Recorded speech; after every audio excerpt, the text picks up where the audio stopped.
Il y a quelques temps, le frérot Chacal, il m'a proposé de faire des vidéos débrief sur les matchs de qualification à la Coupe du Monde Zone Afrique. Et hier, c'est le frérot Monsef qui m'avait proposé de faire un débrief sur le match Égypte-Angola.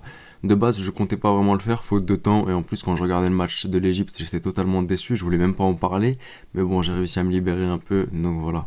L'Égypte réussit à s'imposer 1-0 face à l'Angola au stade international du Caire, sans Mo Salah, sans Mohamed El Neni, parce que les autorités britanniques considèrent l'Égypte comme étant sur la fiche rouge, sur une feuille rouge, en raison du Covid. Donc on a dû évoluer sans ces deux-là.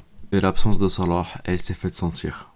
Dans la finition, dans la percussion, dans l'impact dans le jeu, dans la volonté de l'avant, t'as senti qu'il n'y avait pas Salah. Parce qu'on avait joué 4 matchs de qualification à la CAN sans Salah, et je m'étais dit, enfin, on peut, entre guillemets, se passer de lui. On peut réussir à gagner des matchs sans lui et faire du beau jeu sans lui. On n'est plus dépendant de Salah. Mais pendant ce match, je peux vous promettre que s'il y avait eu Salah, ça nous aurait fait du bien. Mais le pire dans tout ça, ça nous aurait fait du bien, mais ça aurait caché toutes les lacunes.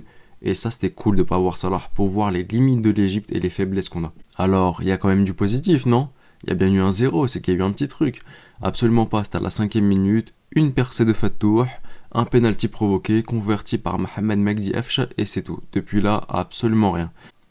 Alors oui, de ce match, je ne retiens que du négatif de la part de l'Égypte. On va faire une liste de toutes les choses, enfin, certaines choses, parce que sinon la liste elle durerait autant que le match, des choses négatives, et on va essayer de comprendre comment est-ce qu'on est arrivé à ces choses négatives, et d'essayer de comprendre où est le problème. Premier point négatif, Mahmoud Hamdi Louench, défenseur central du Zamalek, et que je sais pas comment on n'a pas pris de but à cause de lui.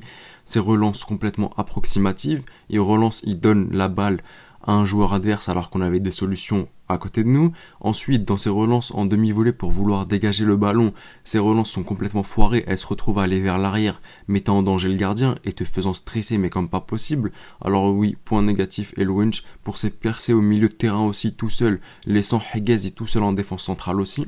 Ça, je comprends absolument pas. Je sais pas si c'est une erreur de management ou si c'est lui qui prend des initiatives totalement stupide, mais je tenais à souligner Mahmoud Hamdi Louench, très très gros flop durant ce match. Et deuxième point négatif, c'est les relances quand on avait la balle. Je comprends pas, on tentait de faire des L1 triangle comme sur FIFA 14, mais sauf qu'il y avait aucun joueur qui récupérait la balle. On sait pas poser le jeu, on sait pas trouver de solution, on sait pas jouer en passe courte, on sait pas conserver le ballon. Donc je comprends pas, pourtant cette sélection nationale égyptienne, elle est composée des deux meilleurs clubs africains, de deux des meilleurs clubs africains plutôt, Ahli et Zamalek, qui avait qu'un seul joueur de l'Ismaili ici. Je comprends pas comment vous savez pas poser le jeu. Enfin, pourtant quand je regarde les matchs d'Al Ahli et de Zamalek, tu vois, je me dis il y a quand même du jeu quoi. On sait poser, on sait faire des passes. Là pourquoi vous dégagez ça? Je comprenais pas aussi non plus. Et enfin, un dernier point que je vais traiter dans cette vidéo, c'est faute de cohésion de groupe, faute de mécanisme. Quant à Amr Souleye qui fait une passe à Afcha, qui fait une passe à Mohamed Cherif, là, il y a de la beauté. Pourquoi? Parce que c'est 3 joueurs qui évoluent ensemble à El Ahly qui se font une passe. En revanche, quand t'as Ramr Soleil qui te fait une passe à Tariq Hamid, là t'as un peu plus de problèmes. Parce que Tariq Hamid il joue aux Zamalek. Quand t'as Ramr Soleil qui fait une passe à Afcha, qui ensuite doit la mettre à Ahmed Saïd Zizou, qui lui évolue à Zamalek, il y a aussi un problème. Il n'y a pas de cohésion, on se comprend pas. Et pourquoi est-ce qu'on se comprend pas? Car ces joueurs n'ont pas la chance d'évoluer ensemble en sélection nationale. Quand tu fusionnes les joueurs d'Al Ahly et des Zamalek dans la sélection égyptienne, tu te rends compte qu'il n'y a plus aucune cohésion, il n'y a plus aucune compréhension. Le dernier match de l'Égypte, il remonte aux qualifications à la CAN, c'était contre le Comore 4-0. Depuis, absolument aucun match. Les joueurs ont perdu l'habitude de jouer ensemble parce que tu reviens en club, tu joues qu'avec des joueurs d'Al Ahly, tu joues qu'avec des joueurs de Zamalek, donc quand tu reviens et que tu fusionnes, il n'y a plus aucune cohésion. Et là où tu as des sélections nationales qui durant les trêves se font 2 matchs pour tester de nouveaux dispositifs, pour améliorer la cohésion de groupe, pour que les joueurs apprennent à mieux se connaître sur le plan humain que dans le jeu. Hussam El Bedri, lui, il fait absolument rien. On n'a eu aucun match durant les trêves internationales et le mec te répondra pourquoi. C'est parce que le calendrier est tellement surchargé, j'ai envie de reposer les joueurs.